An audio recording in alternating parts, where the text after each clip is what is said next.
Hey everyone, and welcome to Raw Dogs. I just love the way you open these episodes, man. It's such a soothing intro. I'm sorry. Hi, everyone. Welcome to Raw Dogs. Oh, that just ruined it. Hey, guys. That's my ruining it now. Hey everybody, we are talking today about video games again. This is Brad, and this is Raw Dogs, your favorite podcast about chocobos and bunny women and Sexy leading men women. and iambic pentameter. Iambic pentameter. Who else is here?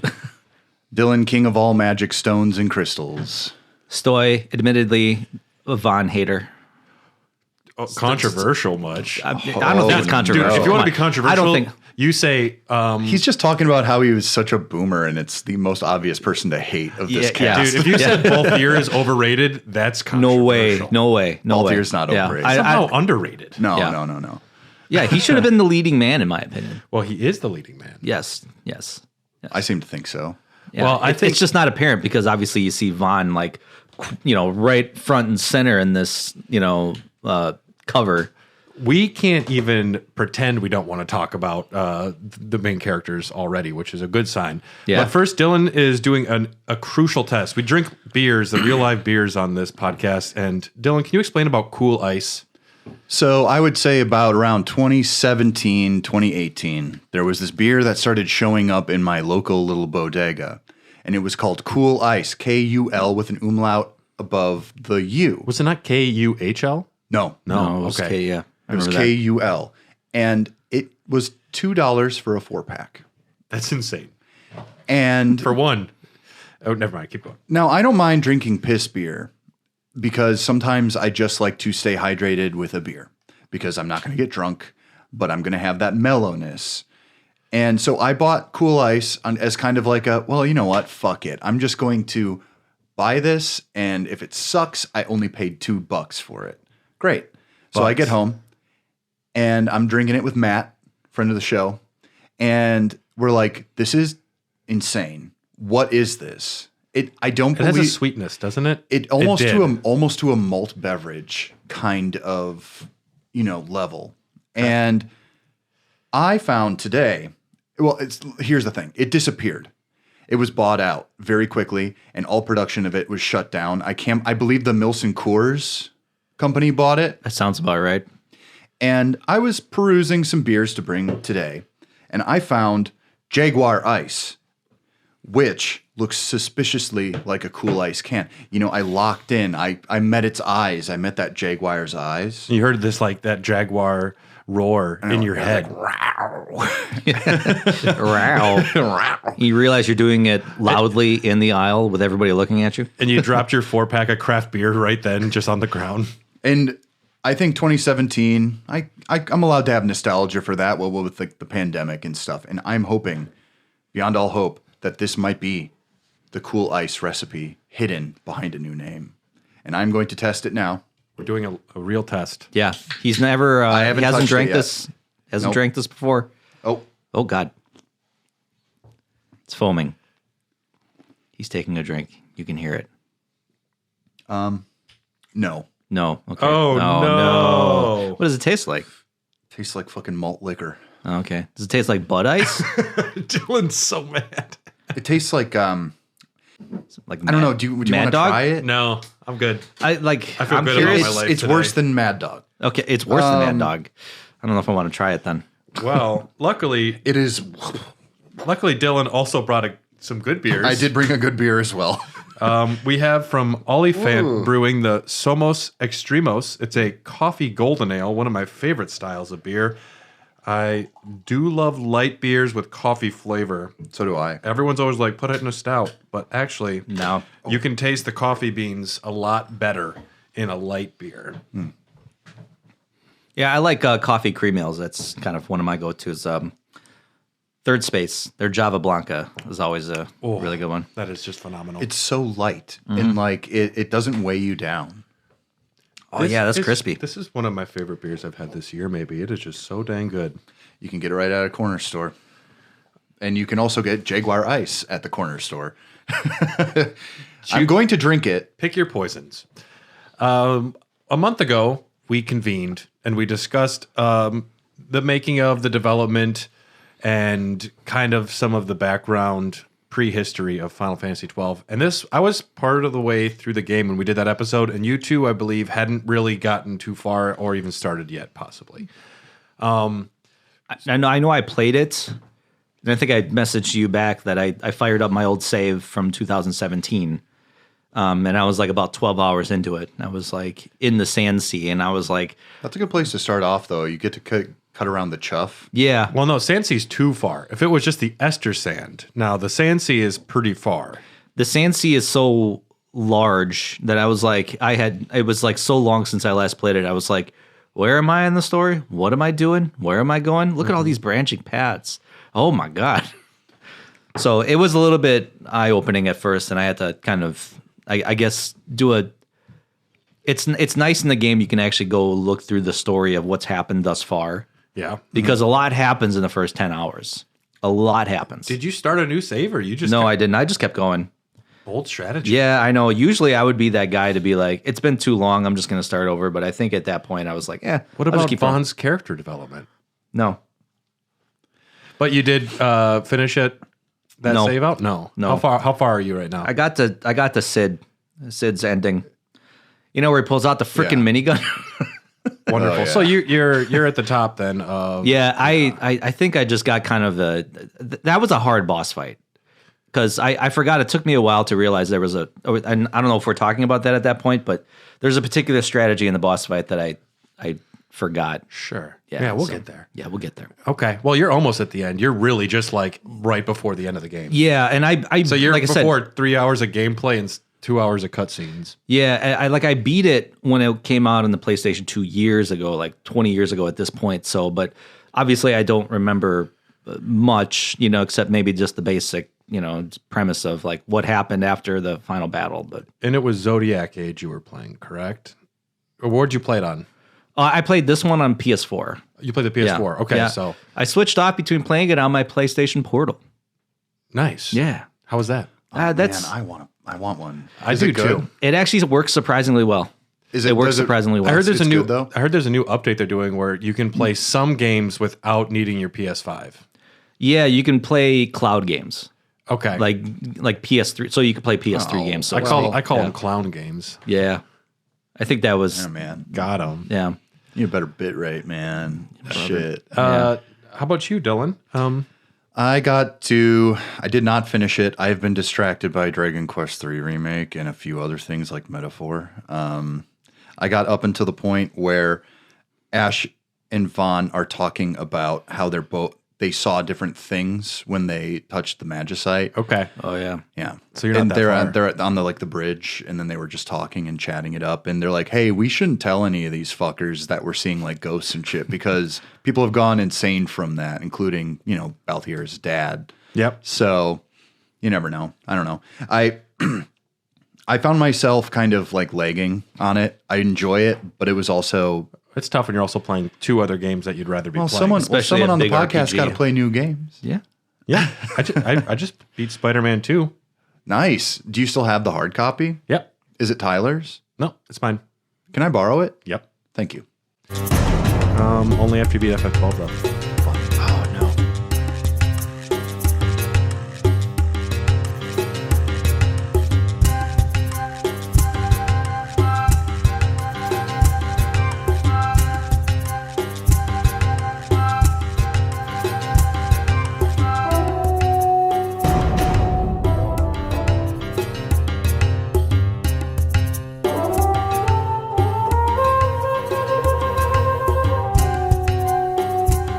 So I have a fair amount of notes. We're going to talk mostly kind of through the story, and then we will discuss gameplay as it comes up. Yeah. I took notes too because I was like writing things down as I was playing them. Like this is worth mentioning, or this is worth remembering. So I will also be following along my own. We start off with Bosch and Rex. We have the tutorial segment, and that is, it's not in Rabanastre. That's in the Nalbina Fortress. And you play as Rex, who is somehow as lame as Vaughn. And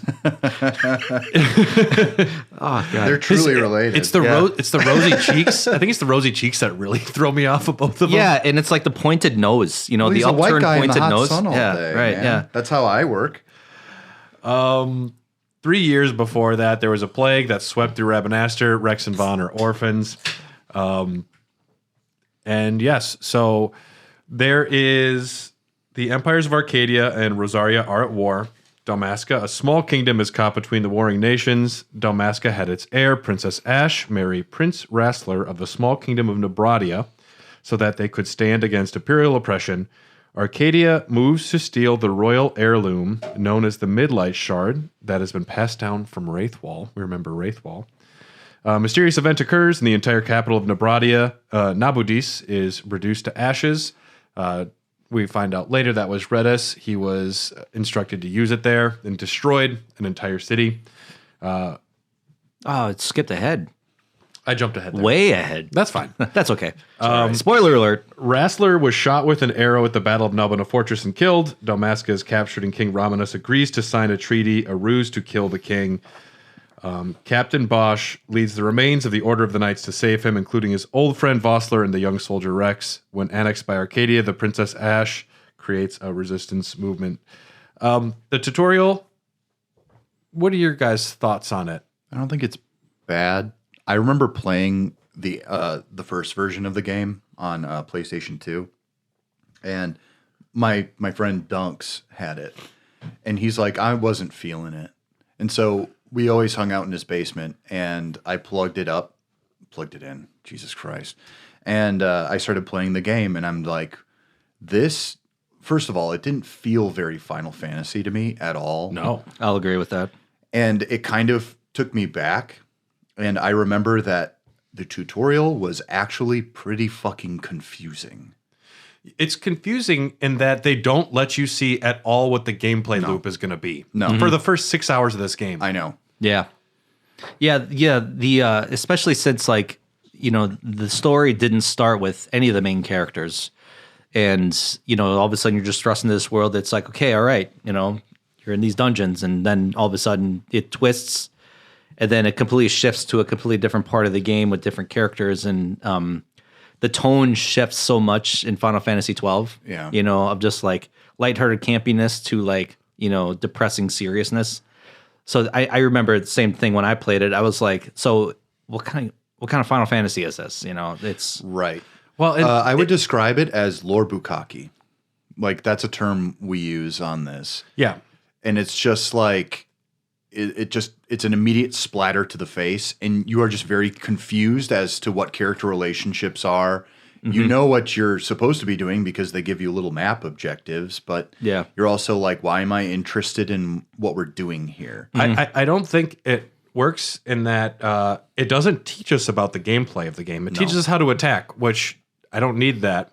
And actually clicking attack and using items every time you want to do something becomes not what the game is about at all. No, you can auto set all of that. yeah. Well, and it's the combat for a good chunk of the beginning. It's just attack and potion, and That's most Final Fantasies, though. you know that's most Final Fantasies though. Every JRPG, you It'd be start like out that. being kind of like the underpowered dipshit until you get that one spell that changes the entire thing. Just cast Ultima every time. Oh, sure. I yeah. do like the story that it starts fast and that things happen. I like that we don't know why Bosch, who we see on the cover of the game, like why is he killing the king? And I like that it moves fast and there's political intrigue. I like all that stuff. At one point, That you're is in a cool. battle and Bosch just does a Kamehameha and they don't explain it at all. No, Yeah. don't have to. Yep. It's Final Fantasy. Like It's Final Fantasy. if you played a Final Fantasy game, you have it already in your head that a lot of this stuff is all. It can be as nuts as it wants right off the bat. Is once you get your full mist quickenings and all of a sudden Vaughn is summoning meteors with his hands and throwing them. I'm like, It's nuts. I don't Yeah. know if this I don't think that kid can do that. No, he can't. He's imagining it. I mean, he's pretty cut, but he's lithe cut. I don't think he can lift that shit. dude, you don't need to be a sky prior if you're already a fucking sorcerer supreme. Exactly. Why are you still drinking that? I don't like wasting things. Okay. I'm the same way. For me, not to finish a beer I've opened would be very difficult. That is true. I'm truly trying to finish this first so I can get back to the coffee golden ale. Okay. But I also have this to kind of help. It's my sparkling grapefruit ginger drink. Oh yeah, that'll help soothe the stomach. Yeah, In between sips. This is bad. I've got 3 more of these Oh my god. at home. and he'll drink them. Well, I'll drink them, but I'll also be like, I'll create little dares for myself. Like, hey, I bet you if you can't beat this boss in Dragon Quest 3, you have to drink one whole one within 5 minutes. that'll motivate you. Do you not beat bosses in that game sometimes? Is it tough? There are some tough fights. I'm actually playing on hard Oh, for Dragon Quest because that's actually the desired. To me, hard should be standard for RPGs. Yeah, Normal mode RPG is essentially like bowling with gutter railings. I tried. So you can, speaking of like auto battling, Dragon Quest 3 has auto battle now. We're not going to talk about Oh Dragon my Quest God. 3, Dylan. Oh my God. And leave metaphor at the door, bro. Oh man, I'm not going to talk about metaphor. Don't worry. you guys want to talk about Dragon Age?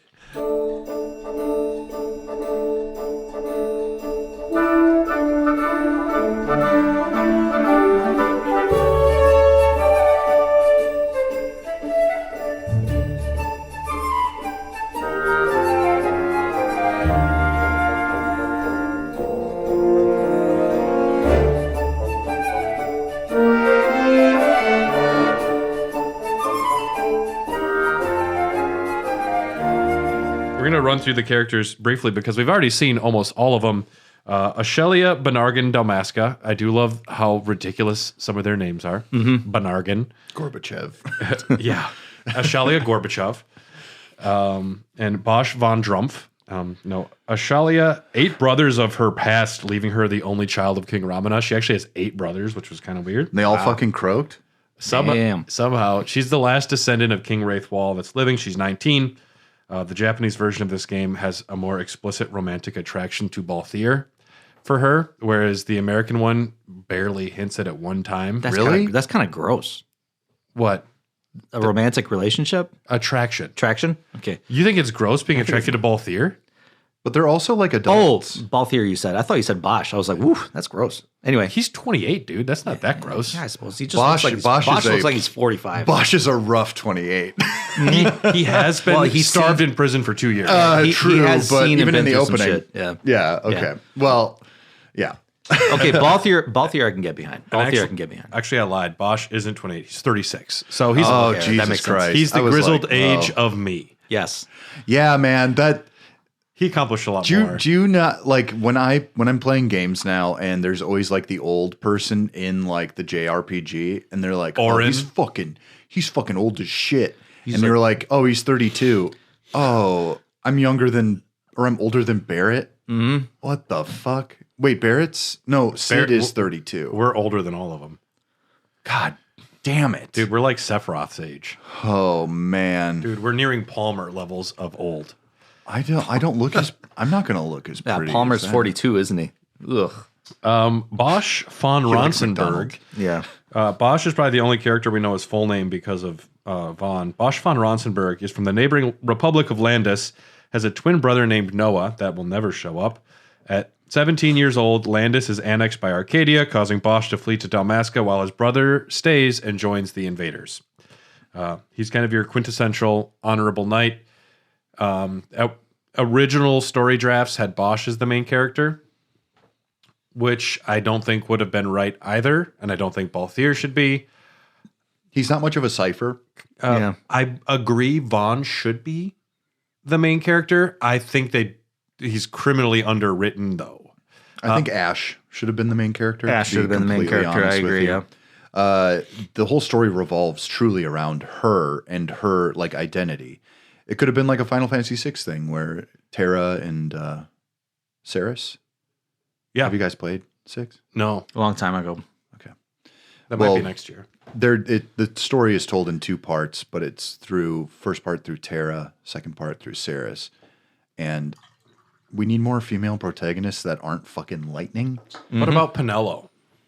Pinello is a strange one because her inclusion, I don't know what her inclusion really brings to the table, Dude, other than the fact that She's just like a skin tag, basically. She Vaughn just, would like, be tags- Vaughn would be the worst written character ever if it wasn't for Pinello being there as well. Yeah. she's like, you dipshit. That's her whole thing, though. She just calls him a dipshit and like, what are you doing? Her and Vaughn are like just the two like orphans that somehow are still on the ship, and no one tells them not to come. Yeah, they're like the little kids where everyone looks at them kind of wrestling on the beach, and they're like, haha, they're so cute. Well, it seems to me that the reason that Vaughn ends up truly getting involved in the story is pure happenstance. There's nothing like, he doesn't have like a special skill to add to like being like a sky pirate or anything like that. He's just a little thief guy. He's Aladdin. He's got a little bit of a story baked in where he needs to accept Bosch as the person who might have killed his brother. Yeah. And he's like fighting for Rabanastre. He's fighting to like overcome his station in life. There could be. He wants to clear his brother's name because obviously after the whole, king slaying, and his he was brother's name involved. was dragged through the mud after that whole process. So And nobody gets exonerated at the end, though. Nope. From what I remember. the problem is there's just so many better, more interesting characters surrounding him that they get very lost in the shuffle. And if it wasn't for me having to play as Vaughn in the city sections, I would not have seen him or Pinello barely at all. I like Ash the most. I think for the time, especially, she was written very maturely and not like overly like sexualized or So good. and really. And she was given. She's only wearing a dinner napkin, but she's not sexualized. about Nobody questioned her because she was a girl at any point. They were just like she was just the princess or Amalia. There's no explicit sexual attractions or romantic interests at all, other than Ashalia or Amalia, both of them. Ash and Dagger. Amalia together. Yeah, I Garnet. like that. Well, just Ash seeing visions of her Amalia. former husband is like pretty much it. Yeah. And the fact that Balthier and Fran, they're just homies, so good. Yeah. And the fact that Vaughn doesn't make one pass at Ash, amazing. Yeah. Like, so refreshing when there's usually so much melodrama and I kind of got like a brother-sister thing between Ash and Vaughn towards the end of the full playthrough I did.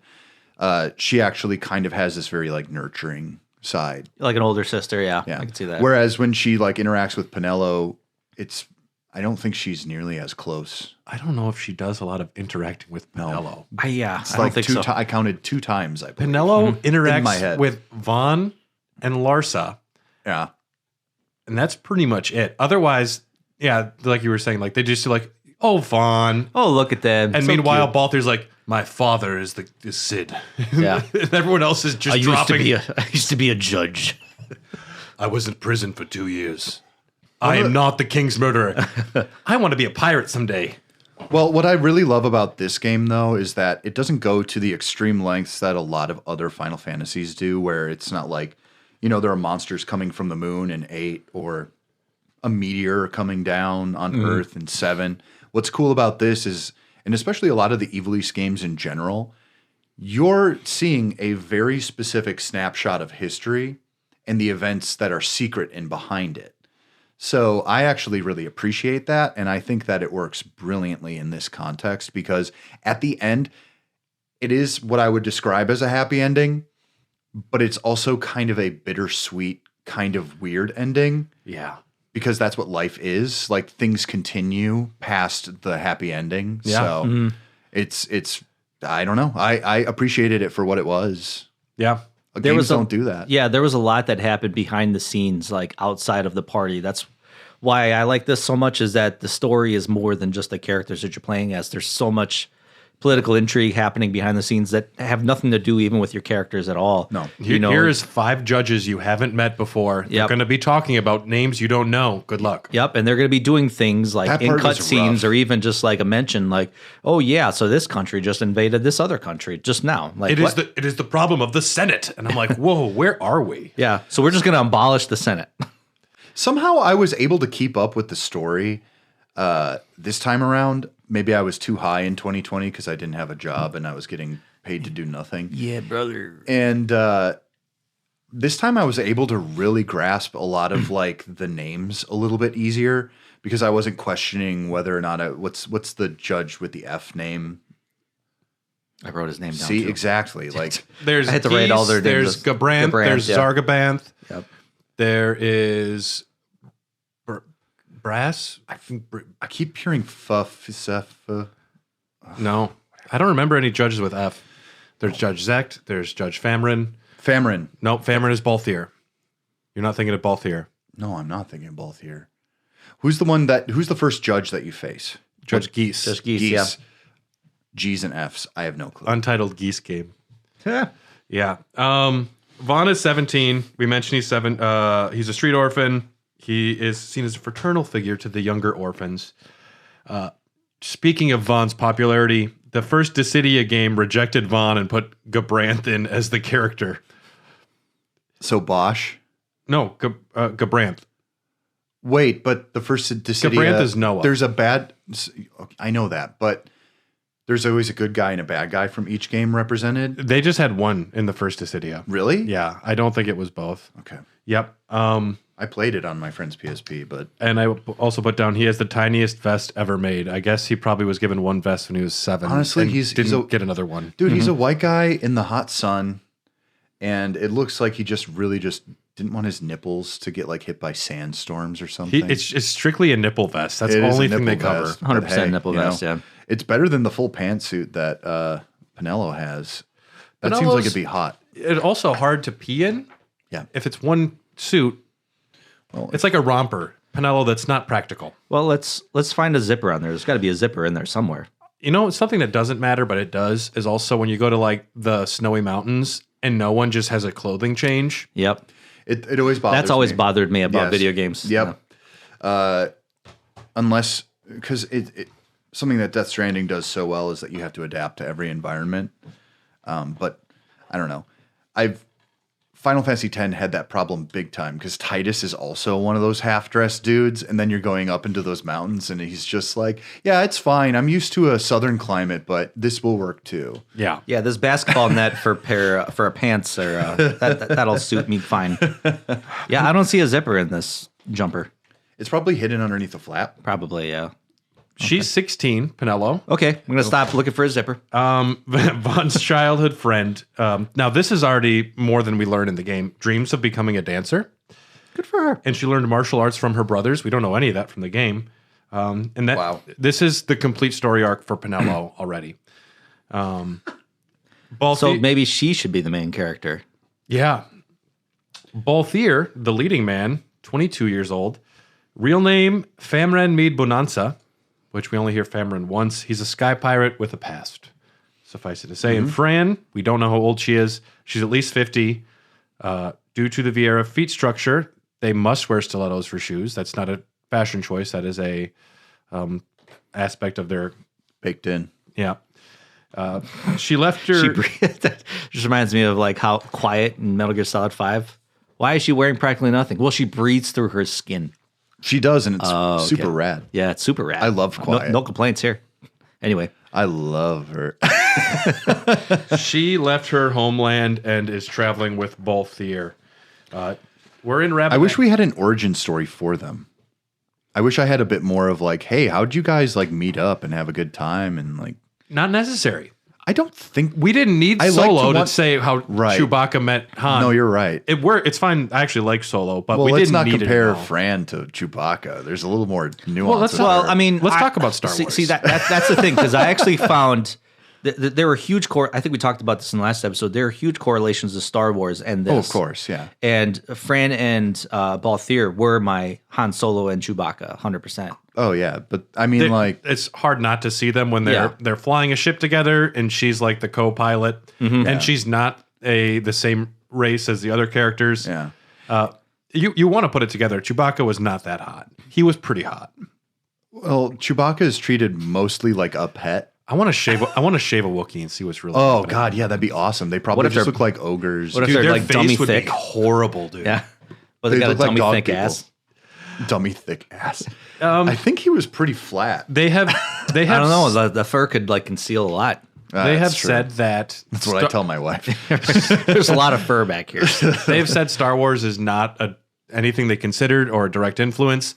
I think some of the story beats definitely line up. I think that's just Campbellian myth, though. I think that's just archetypes that exist throughout all storytelling in general. I found similarities too, but I also don't think that this follows the plot structure of any fucking Star Wars at all. If Vaughn somewhere through the story found out that he's actually the illegitimate son of Vane's father or something, and all of a sudden Vaughn matters as a character, or he's another descendant of Wraithwall through a different line, fuck, I just wrote a better story for Vaughn already. This has more in common with like Game of Thrones than it would for Star Wars. Yeah, this was before Game of Thrones. When he picks up the the books were out in like 96. Yeah. Oh, they were? Okay. They've been out for a while, dude. Like 93 is Game of Thrones. Oh, wow. Okay. If Vaughn picked up the Magicite and it reacted to him because he was like a descendant of Wraithwall or something, that would have been so much more interesting. And he still didn't know what that meant for like another 10 hours until someone's like, holy shit, dude. Yeah. I don't know. And that's what I was waiting throughout the entirety of this game. Like, can someone please explain to me why Vaughn is so important in this story? And like, yeah, you're expecting this grand revelation at the end where it's like, yeah, he is a descendant of King Wraithwall somehow. And he's like, Princess Ash's like long lost relative or something like that or whatever. They could have been brother and sister or something. Maybe her dad was fooling around. Yeah. An illegitimate kid, a bastard. And that could have caused tension where she's like, my father would never do that. Yeah. Right. And he's like, yeah, well, he left my mom. So yeah. That and maid had and then all of a sudden the dust shard reacts to him and then he's like, see? Oh, that would actually. I also like Penelo was really a bonga in disguise. She was a lizard person. Whoa. And then she stabs Balthier in the back. It's like an opening to Finally Mission, got you. It's like an opening to Mission Impossible. And then the note just slides out. Vaughn, it's me, Bagamnon, actually. I finally got you. I got you now. We're in Do you Rabanash. like my saw stick? It's a cool That weapon. is so It's a cool. That cool is weapon. so cool. It I is love such a that. good Yeah, he weapon. slaps that thing on it. Oh man. They actually end up using that. That's an Inquisitor wheel in Elden Ring. I think it's also in maybe another Souls game at least. So in Final Fantasy Tactics Advance, the main character has that weapon as well, but it's like a more advanced version of it. And you said that this takes place the earliest in Ivalice.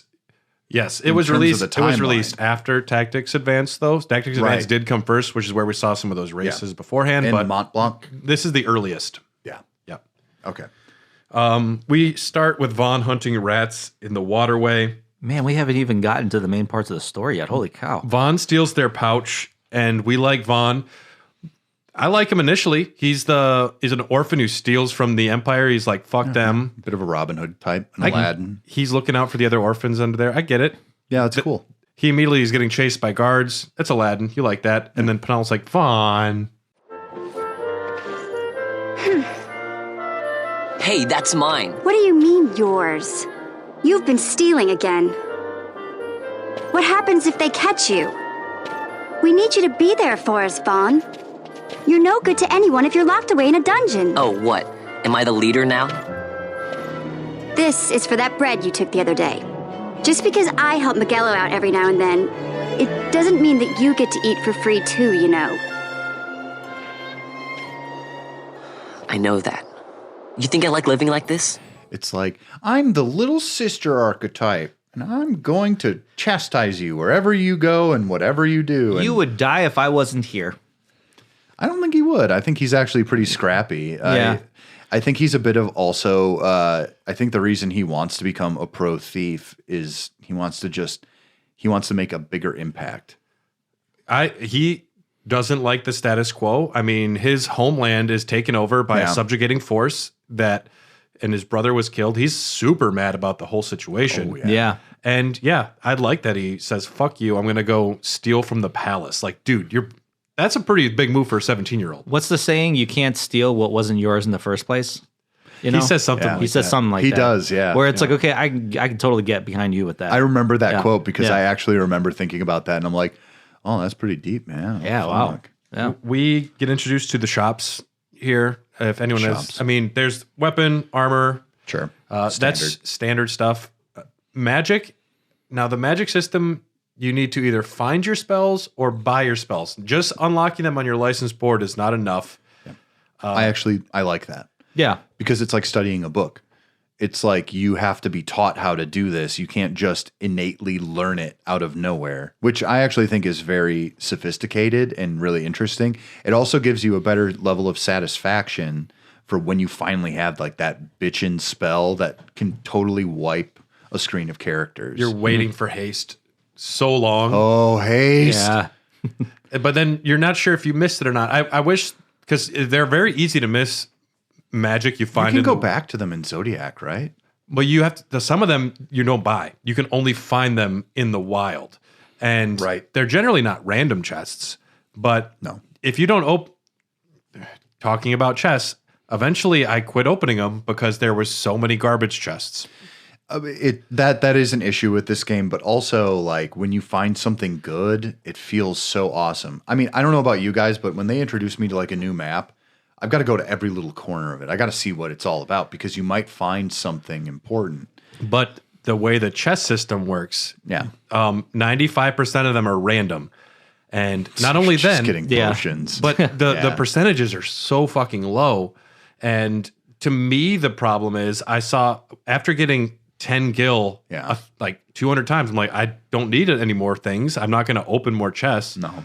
I think what they could have done is something that they did in Destiny that I really like is they have different color for the engrams. So if I saw a blue chest or a pink chest, I know, oh, this is going to be something worth my time a little more. Maybe the design of the chest changes. Yeah. Like you get your standard shabby one up until like a gold one with like maybe like horns coming out the side. Like God of War or something. Yeah. I don't know. Like that.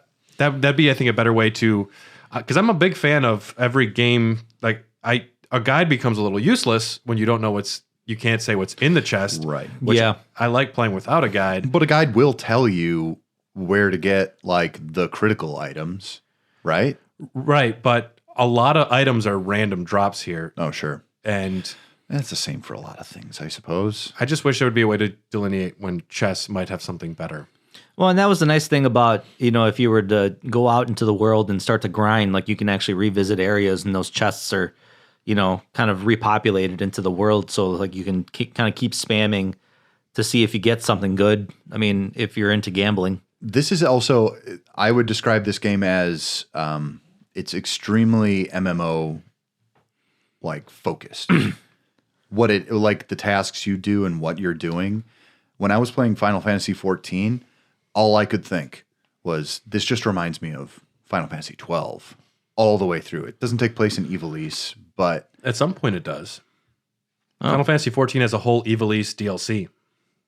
I never got that far. Which it's in an alternate verse, but it is Ivalice with a lot of the same character types. Sorry, I think I actually made it to that expansion. Because there's a lot of light world and dark world. There's also Assassin's Creed in there. It's like whatever.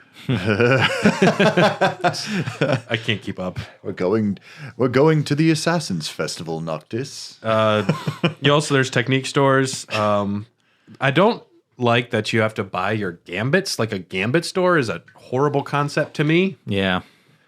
There's at one point where all of a sudden I have 20,000 gil, and I think it was in Nalbana where you could just buy every gambit. And I was like, I'm going to have to do this at some point. And they're like 50 gil each. So it's just a time tax of me selecting every fucking one. Yeah. They just wanted more ways to expend currency.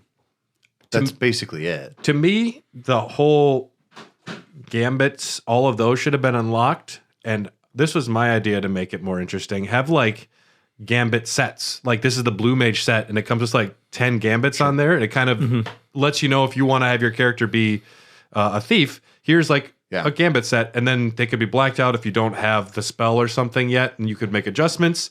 That would be a better way to use that store. And also, I think, encourage people to try other things than enemy attack if health less than 50% heal. Which is 95% of what you need. I honestly think that the way to round out what this combat system was doing is also if you made the social aspect between all these characters more prevalent. So like if the more they interacted with each other, the more they learned from each other. And so you could gain gambits that way. That's actually my preferred method of these things, because then it forces you to use all of your characters and then to see how they interact with each other. Didn't we see this in a recent Final Fantasy VII Rebirth? Yeah, actually, yeah. That does exist. Yeah. Where it was like the more you kind of combined certain characters, they created bonds or something like that. Yep, So, absolutely. yeah, and I be think an that interesting works. concept. If I like that idea too, as long as you're explaining to me actually what's occurring. Mm-hmm. Because in 7 Rebirth, I was kind of like, I don't know if they like me that much. There's a smiley face. I don't know what that means. Yeah. I'm like, all right, at least they like me. Mm-hmm. You were only checking that smiley face to see who would show up at the door at the haunted mansion hotel. For some reason, I was really mean to Aerith a lot Why? because I wanted Tifa to be showing up at my door. I like Aerith. I wanted Tifa to show up at my door too, so it was okay. There's a weird thing with grimoires or monographs, depending on which version you play. After you speak with a certain shop a number of times, you get a new bizarre item unlocked. And if you buy the Forgotten monograph or the Sage's monograph, this unlocks better item drops for a whole class of enemies. These are better to get early on because then you're going to get higher quality loot. That's also really confusing. Yeah. It is. And they don't explain it at all for a while. No, they don't. But if you just go to the weapon store, talk 20 times and back out, you'll get a new item unlocked. They expected that to be a natural occurrence somehow. Yeah. Well, it would be because Something eventually you you would go discover. talk to a weapon store 20 times naturally. Any and weapon then store. Any weapon Oh, store. any weapon. Okay, all right. Oh, okay. I thought it was just the same one 20 Oh, yeah, times. I wouldn't do that. And then I wouldn't, yeah. And then it still costs like 20,000 gil, which is a lot at that time. Yeah. Yeah, that's something else that happens there. We get introduced to John DiMaggio's Miguelo. God bless you, John love DiMaggio. John DiMaggio. Shows up and just drops an amazing voice for a small character. We get introduced to the clan with Mont Blanc. This is just for hunts. You don't have to do much with them if you don't want to. This is actually the only time you have to interact with the clan. Mm-hmm. But you go to the bar and you get your first bill for a rogue tomato. Which, one of the better hunts of the game, probably. Yeah. Yeah. I love the tomato's gone rogue.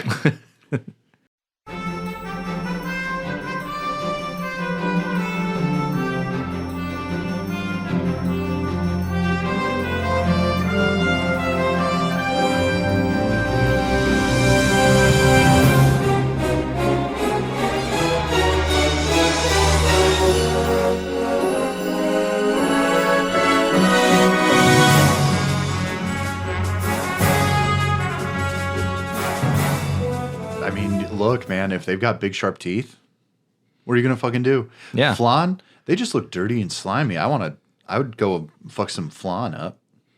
I want to Cast eat fire the entire time, yeah. I kind of want to eat a flan. I think it was the bestiary. I looked through the bestiary a little bit, and they talked about the flan, like named after the delicious dessert. Really? Yeah. Well, yeah. Well, yeah, that makes sense. Do you think it would taste like gelatin? I actually think it's more of like a sub-Newtonian gummy. Yeah, a little bit firmer. I think Yeah. it would have properties that might fuck you up too, like other gummies. Well, It's got a lot of aphrodisiac qualities in it. Depends that. If you want to go that way, I was just thinking more like a weed gummy. Oh, okay. You're like, that flan turns me on. That flan makes me fly really high. That flan makes me not physically able to get off my couch. That flan does not make me feel feelings anymore.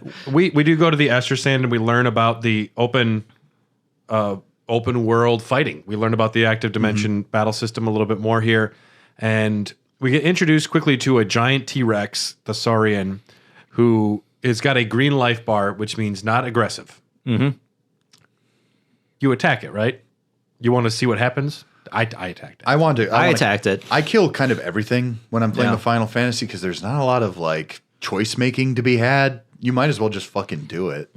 Problem is, it's extremely overpowered. Yeah, and then you get fucking crushed. Yeah, 3 hits and all your characters are done. And it's like, well, that was a waste. It's a good learning experience though, and it also teaches you that sometimes if the enemy looks like it's too powerful, it actually might be too powerful. Fuck around and find out. Exactly. So we go out and fight this tomato. We get back into town, and Vane is having a welcoming parade there, and it's pretty obvious this is our bad guy. It's his fucking dipshit hair. Yeah. His name is Vane. He's so vain. Yeah, I bet he thinks that song is actually about him. dude. Don't you. This song was about me. It's true. Carly Simon said so. The third son of Lord Gramis, his two elder brothers were branded traitors and killed by Vane at the request of his father. So Vane's got a checkered past. He masterminded the invasions of Nabradia and Damascus to gain the Dusk and Midlight shards, and it was his plan to frame Captain Bosch as a traitor. We learn these things here in a little bit. And he comes up and he's like, I'm trying to help you guys. I give you your new consul, His Imperial Highness Lord Vane Solidor, Commandant of the Arcadian Empire's Western on... Your Excellency. People of Rabanastre, is it with hatred you look upon your consul?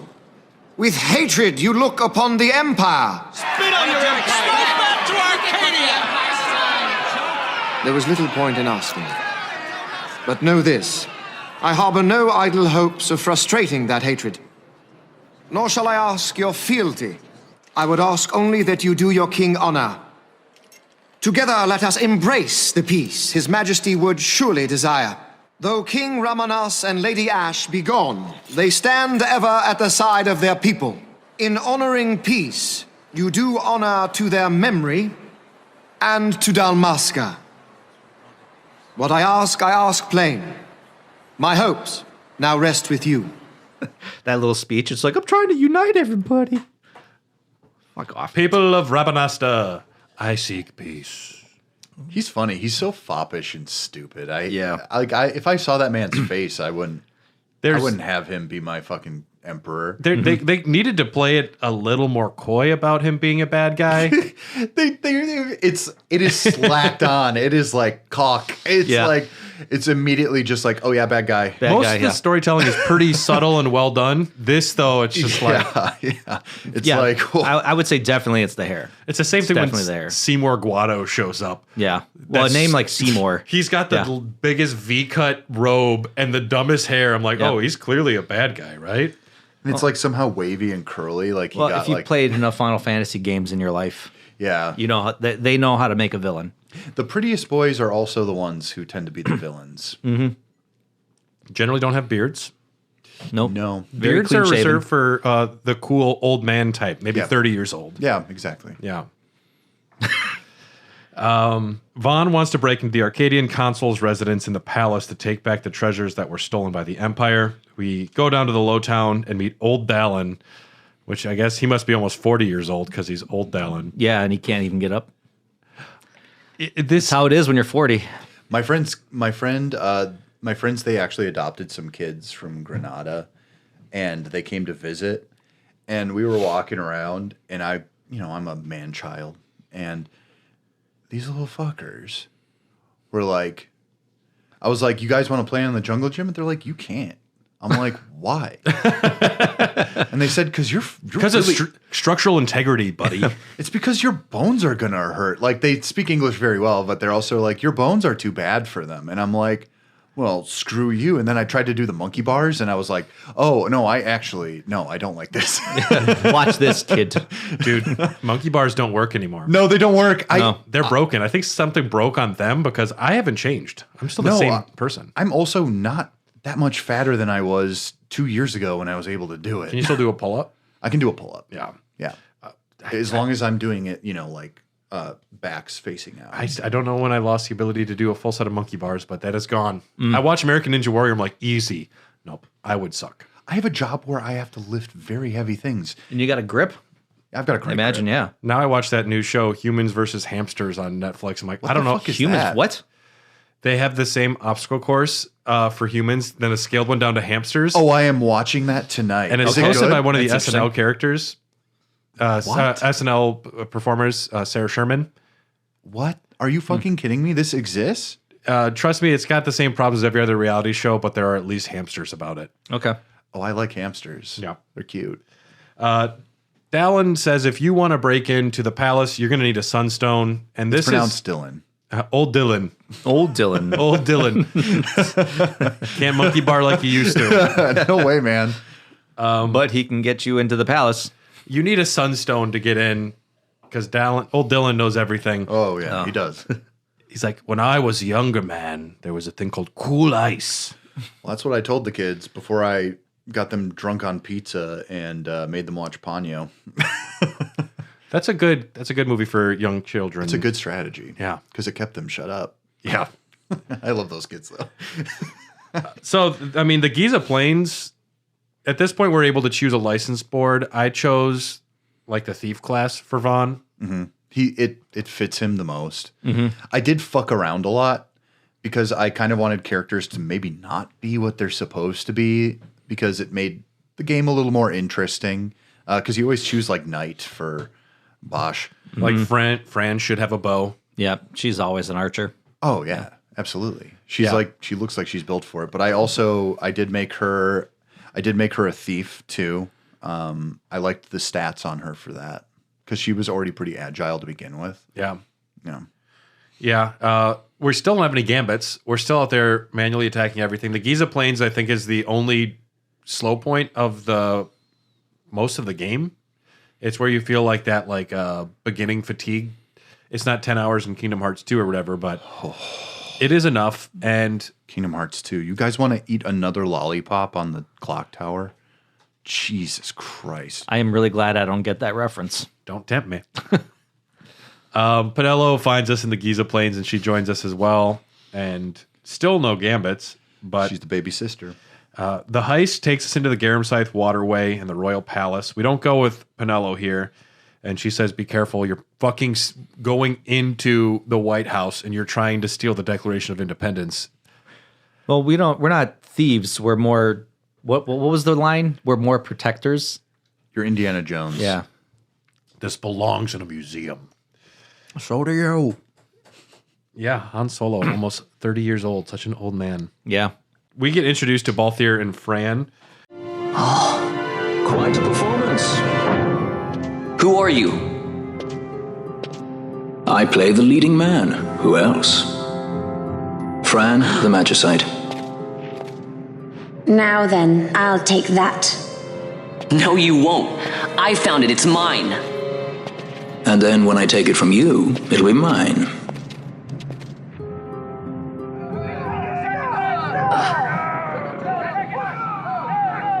Exit stage right. The gods do not smile on us. I like it better that way. They run into Vaughn, and I love Fran says, the gods do not smile on us, and Balthier goes, I like it better that way. I'm like, okay. That's my dude. Yeah, that's my dude. Yeah. That's my dude right there. Mm-hmm. They're here to steal treasure as well. This is great. This is how characters meet each other. They separate motivations. They run into each other, and they're thrown together through fate, chance. Mm-hmm. Good stuff. You do kind of split up from them for a little bit, and we get Vaughn's superhero trait. It's yelling at people. When he has to yell at guards to lure him certain spots, it's hey, you guys, I'm over here. And he runs away from them. His run animation is dorky as shit. Yeah. Yeah. That's why he never led the party when I had him. That's why you are not the main character. I don't want to stare at this guy's tiny vest back and his fucking shitty pants. Nope. His character is already peaked. He is as cool as he gets, and it's all downhill from here.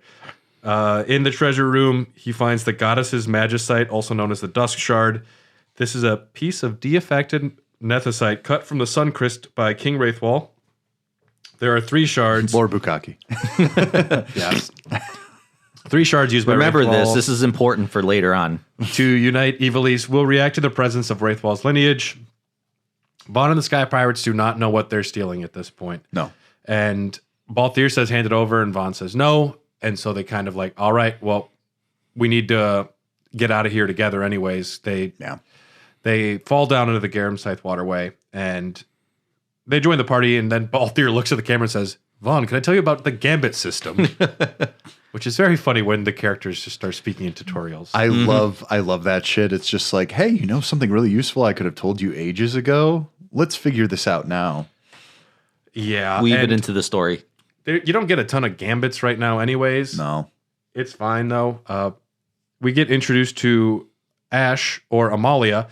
Turns out the Resistance were also coordinating an attack at the same time as everything else. And Vane actually wanted this to happen. He purposefully kind of like lowered defenses and made it like an obvious attack point. So he could launch like intercontinental ballistic missiles on his own palace. Or his own, I should say. Vane knows what he's doing. And Ash jumps into Vaughn's arms at this point. Don't want to close my eyes. Yeah, and Vaughn pees a little bit when he catches her. Vaughn breaks out the animal crackers and runs it up her belly. Here comes the tiger. You all right? Thank you.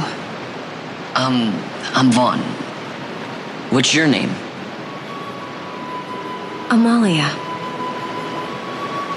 Amalia, huh? Nice to meet you. Huh? Oh, now isn't that impressive? Don't get any ideas. I said it's mine. I'm afraid the jury's still out on that one. You stole that? Yeah.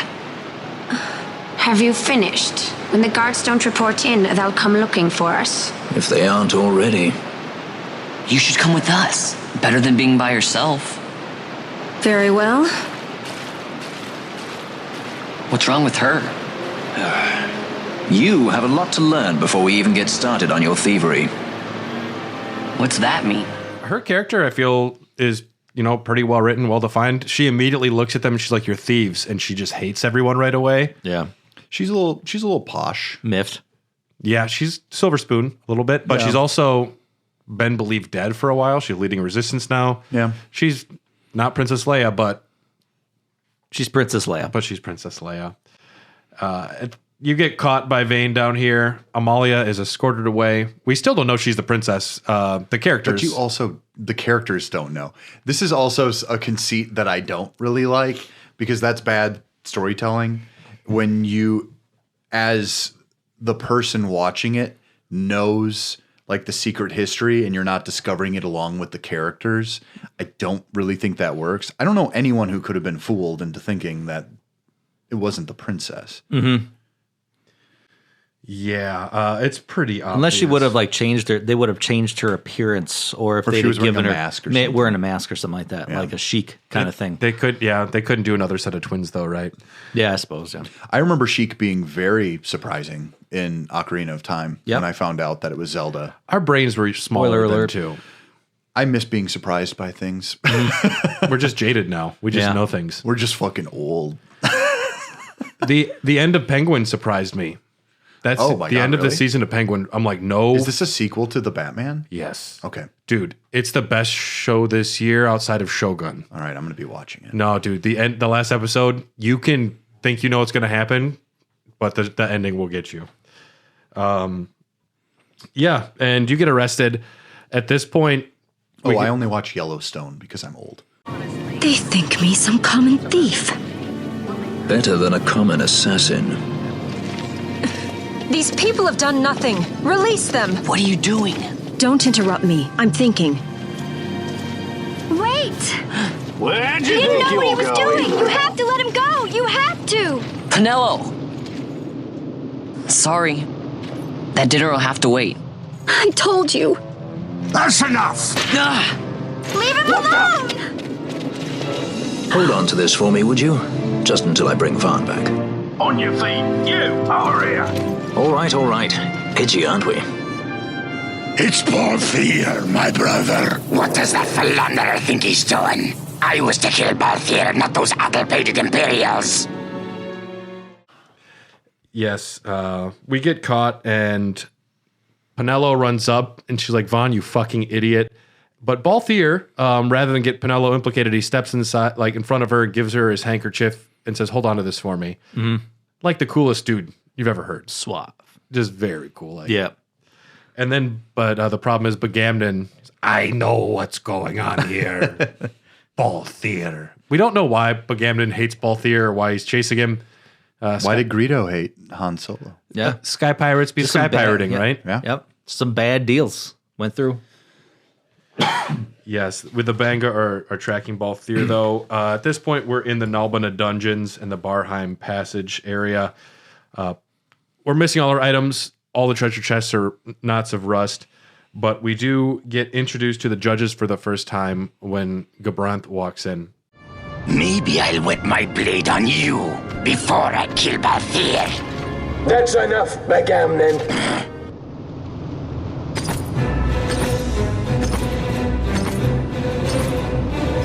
A judge. Judge? The self-proclaimed guardians of law and order in Arcadia. They're the elite guard of House Solidor, which effectively makes them the commanders of the Imperial Army. If you ask me, they're more executioners than judges. Not a friendly lot, at any rate.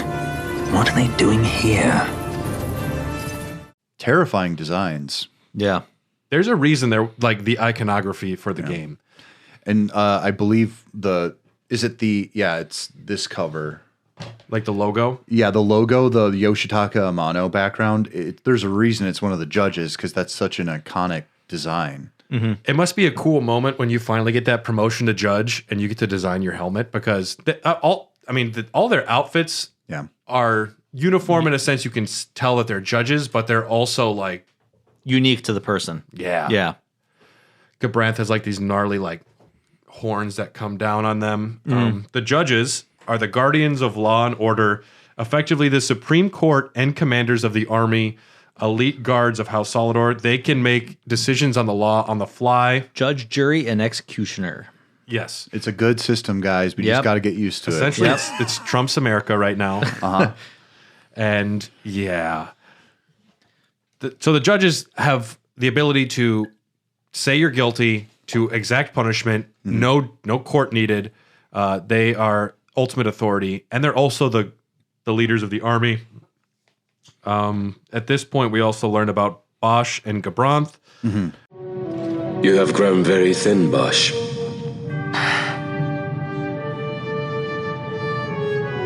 Less than a shadow, less than a man. Sentenced to death, and yet you live? Why? To silence Hondor. How many times must I say it? Is that all? Why not ask Vane himself? Is he not one of your masters? We've caught a leader of the insurgents. She's being brought from Rabanasta, the woman Amalia. Who could that be? Such a faithful hound to cling so to a falling kingdom. Better than throwing it away. Throwing it away, as you threw away our homeland.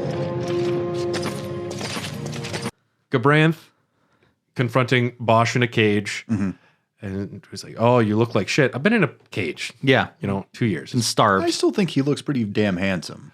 Yeah. Still retaining a lot of muscle mass, which is actually He surprising. probably does push-ups. Yeah, not a good beard. No. No. You know what? You're right. He has the chin beard. He doesn't have the connecting tissue. I'm always surprised when I see that still. Patchy skin in the cheeks, yeah. Kind of like he has like a Joe Dirt thing going on. I always say if you can't grow it, don't.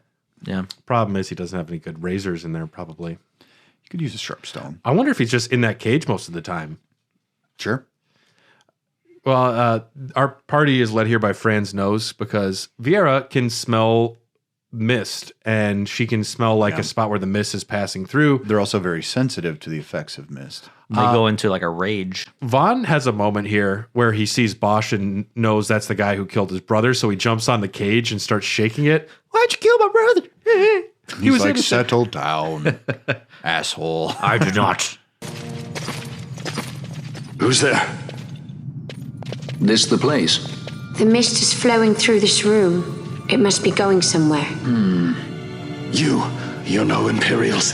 Please, you must get me out. It's against my policy to speak with the dead, especially when they happen to be Kingslayers. I did not kill him. Is that so? Huh. Glad to hear it. Please, get me out. for the sake of Dalmasca. Dalmasca? What do you care about Dalmasca? Everything that's happened is because of you! Everyone that's died, every single one. Even my brother. You killed my brother! Quiet. The guards will hear. I'm dropping it. Pirates without a sky. I did not kill your brother. Cool it, cool it. He does have a really cool voice, like him and Balthier. You could just listen to a podcast. Like if Bosch and Balthier had their own podcast, I would listen to it all the time. Yeah, and they would never have Von on as a guest. No, never, never. Don't you ever. Don't So you I dare. actually applied. I applied for a job that is voice acting. Oh, neat. Yeah, it's for an AI program. Oh boy. Are you going to be the new sound of Google Maps? Well, I get paid $40 to $60 an hour if I get it. If you get it. And for how many hours? Well, here's the thing. I don't even have to submit like the funny voices I can do. It's called this podcast. You've already got it all. Yeah, it's already there. You ride the cage down. Bosch explains he didn't kill the king, and Von's not having it. Balthier's like, it doesn't fucking matter, dude, because we need help getting out of here. Yeah. This is, I think, probably one of the better designed little dungeon areas. The fact that mimics eat electricity, and you actually are like, if the lights go out, there's more difficult zombie enemies. I think that all works pretty well. I like where the environment actually plays into how the enemies react to it. It's a very elegant and really nuanced thing that not a lot of games do. Like, you ever like play like a game and you're like, there's one dungeon in this Zelda game that is just off the chain amazing because the gimmick actually works within it. And then the rest of them are just substandard dungeon crawling, and it kind of lowers how you feel about the game in total. When they do the cool thing too early, and then they don't do any other iterations on it later on. That's a little bit what happens here too. It's kind of a boner killer.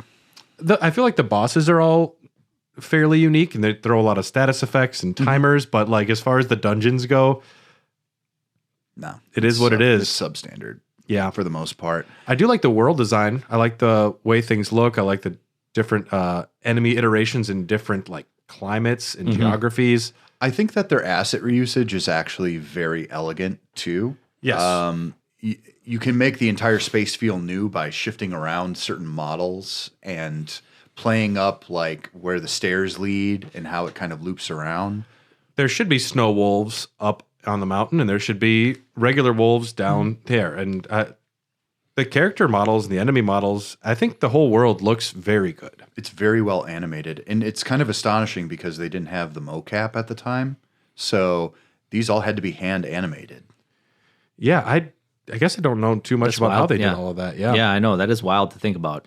I read a long article today about the localization process. And it was this dude, Alexander Smith, and one other guy. The English translation is quite a bit different than the Japanese one. They added the fact like different accents for different regions. That was their idea. And they were explaining how a lot of the dialogue in Japanese is written to be kind of more direct. The example they use is you speak to the chocobo vendor, and he says, you can rent a chocobo. It's a bird that you can ride, and enemies won't attack you, and it costs this much. And they're like, this totally isn't what someone would say, and it ruins the immersion.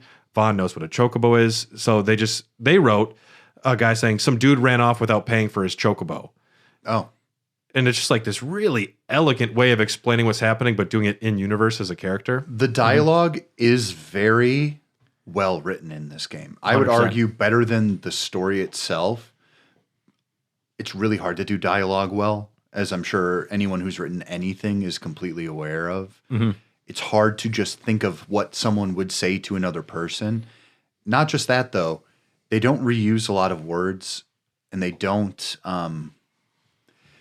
they're not like, I am this character, I do this, we are doing the thing. It's always like, and then I had this feeling about it, and things change and shift. And Bosch walks in a room and someone says Kingslayer. Yeah. Yep. You don't have to have, I'm Bosch and I did not kill the king. Yeah. It's Context clues go a long way, and I like it when a story doesn't hold your hand. it still makes me wonder why this game isn't more popular within the canon. This is the best Final Fantasy. I disagree. But, Main numbered ones, anyways. It's it's the most unique, I would say, nine and is it's still the my one favorite. that kind of dared to be the most different. And it's also the reason that a lot of the series fell off because it took too long to make. Yeah, it did. well, you know, it. Well, now and it we was get such a strong departure from 10. You know, I would like. I think we talked about that last episode where it was like the difference between 10 and 12. It was hugely different in terms of like just setting. You know, 12 lost a lot of the campiness that the series was very well known for up until that point. Yeah. So 10 was a lot of people's first Final Fantasy my age. yeah. It either you played 7 or you caught up with 7 later, but 10 was the one where people were talking about it and I hadn't played it, but I'd played the other ones. And I was just like, tell me what happens in it. And then they describe how your dad's a big whale man.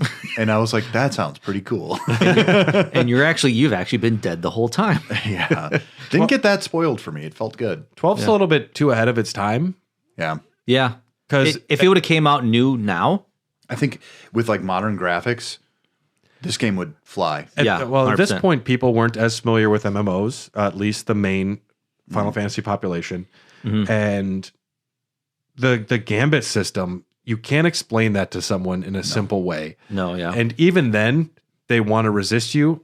I know, like Penny Arcade, when this came out, they made a comic like just telling Mario to jump on Goombas for you. Is that fun? And I see the resistance. I see where people are coming from. Like, you don't want a game to play itself until you realize that you're like a tactician and You're a programmer. Yeah, you're programming. You get battles, to it's like it's like setting up a Hot Wheels track and then watching the car go down the Hot Wheels track. Still just as entertaining. You can't drive a Hot Wheels car, but it's fun to watch. And Keep in mind, this was at the time too when this game came out that everyone was tired of the whole time active, the active time battle system. where they're all lined up. Yeah, and they're all just like waiting for commands the whole time. A lot of people were kind of getting into more faster action-paced games, so this is Square Enix's way of, you know, kind of keeping up with the times, so just making the action a little bit more fluid, a little bit more faster. It was definitely more innovative than what I would describe 13 as being. Yeah. Where 13 is kind of a game where you allow the game to shift, but really, honestly, if they're auto battling, all you have to do is switch between your paradigms. And that's basically what the game is. And then it's how you shift between them. This was much more successful. It still has what I would describe as that Final Fantasy, like joie de vivre, that was totally missing for me from 13. Never heard that phrase before, joie de vivre. yeah, you have. No, I don't think I have. Not from old Dallin. Not from Dallin. That's Not for from sure. old Dallin. Old Dallin. Take this sword. I don't know. Yeah. We get out of the Barheim Passage and we get back to Rabanastre, and everyone's like, all right, bye. Boss just walks into the city, and I'm like, dude, you're like... A wanted man. Why do you say he's Rabanastre? He's believed to be dead. Isn't it Rabanastre? No, it's Rabanastre. It's Rabanastre. Okay, all right. You just say it like Southern. Rabanastre. Rabanastre. Rabanastre. I got to say this, too. There are so many white guys for a place that looks extremely Arabic. Yeah, right. 100%. 100%. Besides old Dylan, there's no one there that looks Arabic. Boss just walks off, and Balthier and Fran, at this point, he says, you can keep that fucking stone. That thing's trouble. And he's like, I'm going to the bar. Very cool. Vaughn goes downstairs, and old Dylan, he's already aware. He's like, I know Bosch is here. I'm not a dummy. And he asks Vaughn to deliver the sword of the old order to Vossler to remind him of the pact Bosch and him made. At this point, we do run into Bosch and the Resistance. And they're like, dude, we do not trust you. And Bosch's like, I don't care. I'm Doing it anyway. doing it anyway. Doing it anyway.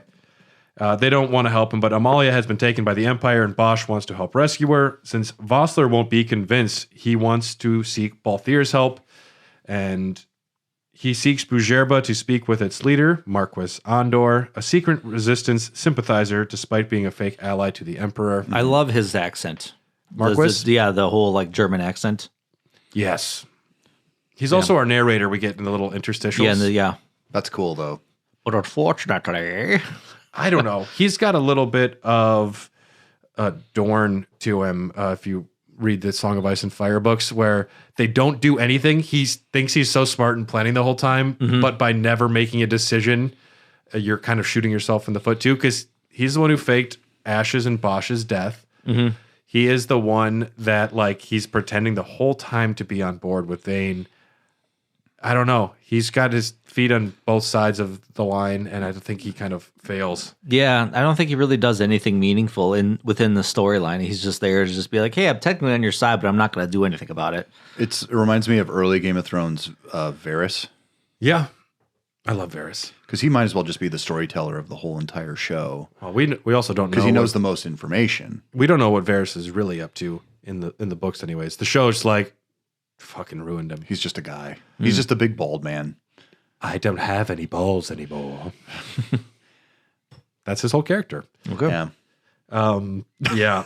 I was thinking of something clever to say, and I'm like, no balls. That's already pretty funny. More trans propaganda in our media. Oh, man. Oh, God. At the Sandsea Tavern, Magella was accosting Balthier and Fran. He says, you're the reason Penella was kidnapped. Damn. So this convinces Vaughn to join as well. Great. And so they're like, we're all going to Bujerba to find Penello and Ash. And you get to see the Strahl, which is our airship for the... I love the Strahl. It's a test combat model. Only one was made due to the costly dual movable wing design, scheduled for scrapping despite being awesome and too expensive. How is this not... Ah, man, it's just so like Star Wars, but they're like, oh no, we didn't take any inspiration from Star Wars. Like, you sure? Balthier stole it's like the a ship. hamburger with a radar on it. Perfect. It's like, like a hamburger. It's great. Don't you love Americana? It's called jizz. It's jizz music. It's jizz. Jizz. You know what that means, George? Nope, never done it. He stole the ship and modified it quite a bit. In Bujerba, we fly to Bujerba. We quickly run into a little boy named Lamont. The Lusu mines are just up ahead. Though, I do hear there's not much left there these days. You're on your way to the mines? Then please allow me to accompany you. I have an errand to attend to there. What manner of errand? What errand? I might ask the same of you. Right. Come on then. What? Excellent. Do me a favor and stay where I can keep my eye on you. Should be less trouble that way. For us both. So what's your name? Oh, I'm Lamont. Don't worry. I don't know what's in that mine, Lamont, but you're in good hands. Lamont. Controversial decision for them to actually hire a child actor because child actors are expensive. The kid crushes it though. I think he does. Yeah. I think Larsa is a very well written character. Lamont / Larsa for the listeners out there. I think that actually child acting is relatively easy because kids don't really have like the intonation of adults to begin with. So it's just like, just say it like you're talking to a friend, and they're just like, oh, I'm a little boy and I really don't like peeing my pants. And that's why I wonder, like, do they have a say in like how, like, obviously, like, child lines are written by adults. So, like, do the children say, like, I don't think I'd want to say it that way? Do they have that kind of autonomy? I bet you $1 million they do. I would hope they would, because that would lend it more to its authenticity. Like, yeah, this is actually what a kid would say, I guess. I love, there's a video of Trey Parker with South Park with his daughter telling her to like do the lines for the kindergartners, like say suck my balls. And they're just so happy together.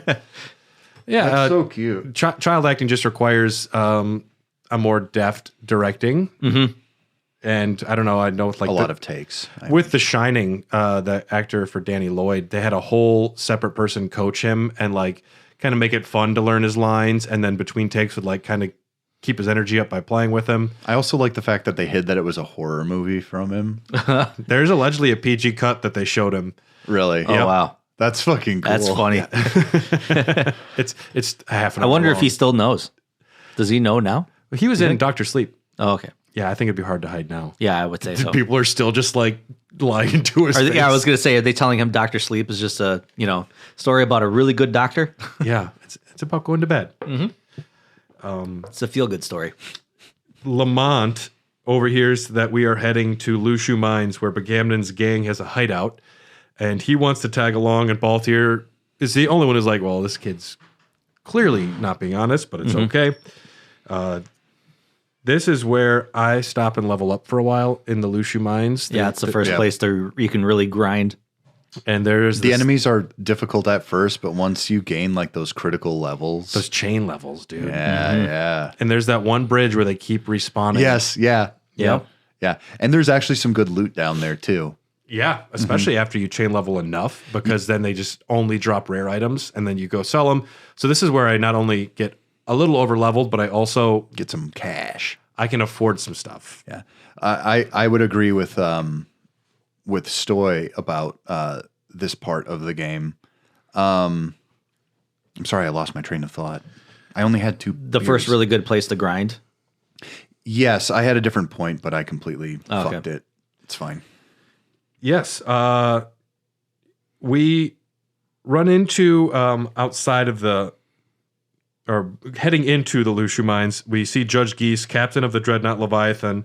He's inspecting the mines with Marquis Ondor. And inside, I keep wanting to say Marquis.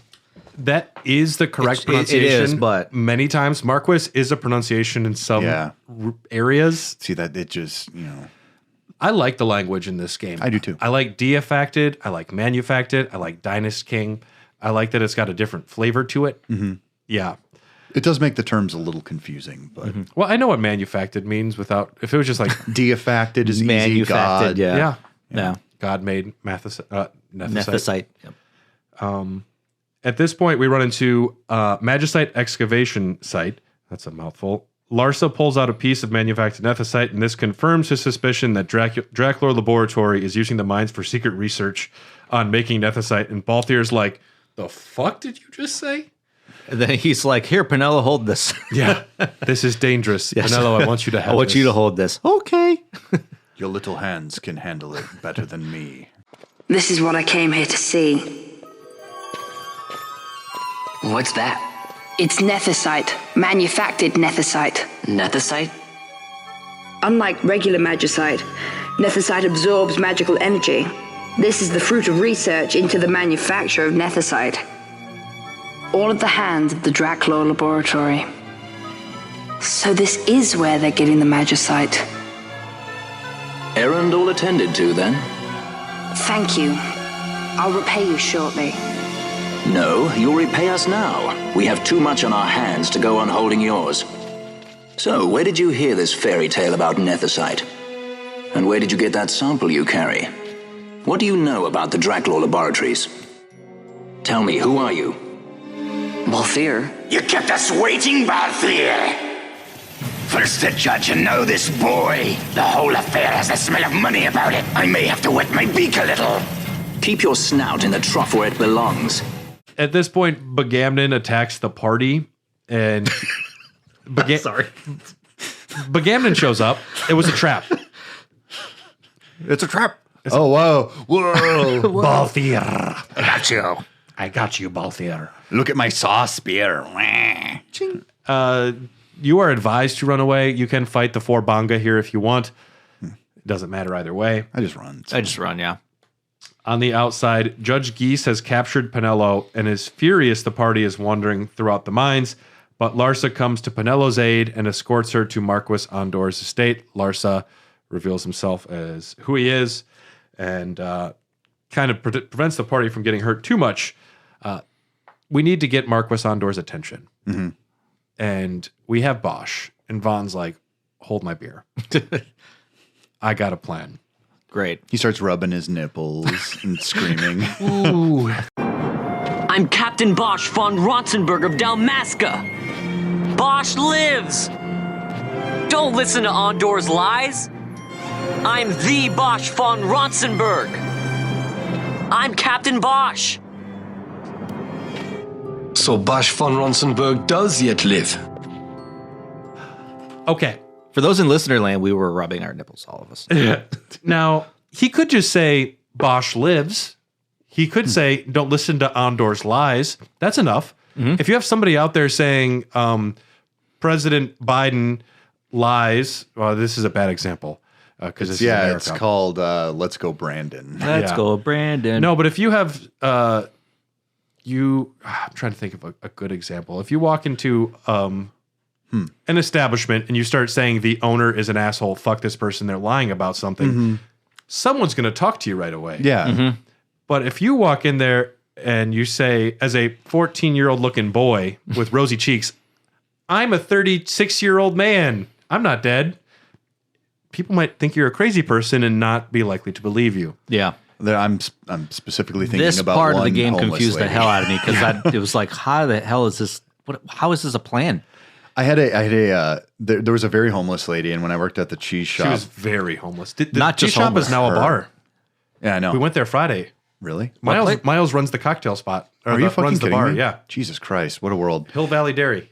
Hill Valley Dairy. Yeah. Nice. What the fuck? It's a good bar. Well, I love Ron. Does he sell the cheese? They we went there and every cocktail you order is paired with cheese without like you just get a piece of cheese with That's every. dope as shit. I How didn't even Wisconsin? realize. It just opened like a week ago. I'm getting old. Wow. This sucks. I miss Clock Shadow. I'm old Dylan. I'm old Dylan. That's if I walked into Cintas and started screaming, "I'm Dylan." People be like, "We don't know who you are, and you're not." I'm Dylan Von Bosch of Milwaukee. You know, some people would actually be like, "You got glasses. That's pretty great." I don't think it is, but I don't know enough about Dylan to be sure. They know enough about me. I'm like, I'm autistic. I didn't tell anyone. But then I have a podcast. They're like, it's got to be him. Like, oh, you're autistic. You don't like making eye contact. I'm like, Everybody no, I around don't. you's like, oh, we already knew that. I'm old Dylan. No, but this old lady comes in and she's like, she's dressed to the nine in like this big jacket and it's the middle of winter. And she sits down and she's like, oh, interesting. She just wanted a nice place to sit. She starts talking and then she's like, I teach a bunch of kids. And I'm like, no, you don't. I'm like, you clearly do not. You have she had a dirt mark all down the side of her face from, I don't know, sleeping on the ground. And I was just like, no, I don't believe that. That's Vaughn. That's Vaughn. Vaughn is the the very homeless lady. He's not even that cool. No. Oh, no, he's way better than her. We do get a meeting with Marquis Andor. He's like, you can't be running around saying you're Bosch von Ronsenberg. You're a 14-year-old kid. No one's going to believe you. Bosch tells Geese that Amalia is held captive on the ship and seeks help. But Andor, he doesn't tell Geese. Andor cannot risk compromising his position. Instead, he captures the party and has them sent to Geese, saying he has caught the escaped prisoners. So, Penelo and Ash are on board the Dreadnought Leviathan. And at this point, Andor captures you and has you going to have you sent to Geese as prisoners. Warp, warp. Now, on the Leviathan, Geese, Amalia, and, brought before Judge Geese and Amalia, her identity is revealed. Everyone's like, she's the princess? Whoa. Vaughn's like, whoa. Can I just talk about Geese for a second? Please. He's a fucking dork. What? I hate him. I don't like him either. He's not even intimidating. No. I like Geese's little turn here, though, where he's like, I'm using the shard for myself. He tries to take power. The first moment he has something of power, he's like, fuck it, I'm in charge. Yeah. And he gets himself promptly killed and blows up the fleet. Mm-hmm. I love incompetence. I do love incompetence. That is such an extreme Sheer level of fucking incompetence. hubris. Dude, he's in charge for fucking 5 minutes and destroys the fleet. Majesty. After what you've done, how dare you? You're supposed to be dead. Come now, come now. Have you forgotten your manners? This is hardly the courtesy due the late Princess Ashalia Benargin Dalmasca. Princess? To be sure, she bears no proof of her former station, no different than any mean member of the insurgents. The Resistance. His Excellency the Consul asks the ministry of the dethroned royal family in restoring peace to Dalmasca. Those who foster instability and unrest, who claim royal blood without proof, they shall meet their fate at the gallows. There are no exceptions. I will not play puppet to Vane. King Ramanas entrusted me with a task. Should the time come, he bade me give you something of great importance. It is your birthright, the Dusk Shard. It will warrant the quality of her blood. Only I know where to find it. What? Vaughn, that stone. It was in the palace treasure. Well, well. Splendid. You brought the stone with you. This spares us a great deal of trouble. Don't give it to him! Vane Solidor, what fascination does this hold for you? Ash recognizes Bosch as the Kingslayer, killed her father. She's immediately pissed, and Vaughn's like, wait a second. Hang on. I don't think it was him. It was his brother. Yeah. Bosch offers to trade their freedom for the Dusk Shard. He's unaware that Vaughn has it in his pocket.